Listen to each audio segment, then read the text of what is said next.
Hi, Jamie.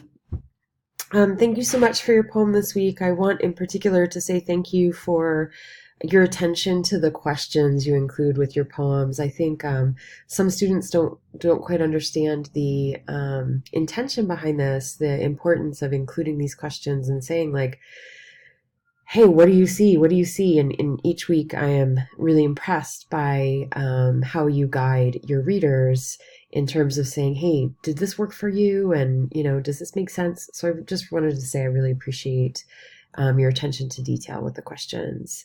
Um, in terms of the title, First Time Away, it felt to me, I got this sense of first time away from perhaps like the home you were raised in.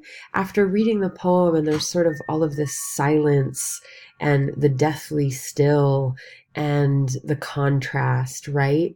And so to me, it was like I just got this sense, this sort of nostalgic sense of this was my first time away from my birth home, creating a home for myself, and also that perhaps it wasn't going super well. That's what I walked away from the poem thinking um, of the title. Do you recognize the epigraph in the poem? What does it tell you about the setting? So I'm a little confused because typically an epigraph in relationship to poetry is a quote that is included right under the title. And it's a quote that's included with quotes and has and is attributed to the author who wrote it. That sort of sets up the theme of the poem, right? So I don't know what you mean by epigraph in the poem. I didn't notice something that was quoted, so I'm not sure how to answer that one.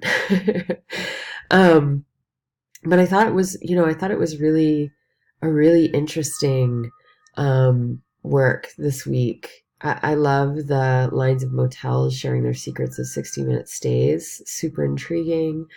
I think the sense of the crowded sidewalks, abandoned shops. There's sort of this desperation that comes across in the poem. Um, so anyway, thank you so much for your work this week, and I'm excited to see where you go with this.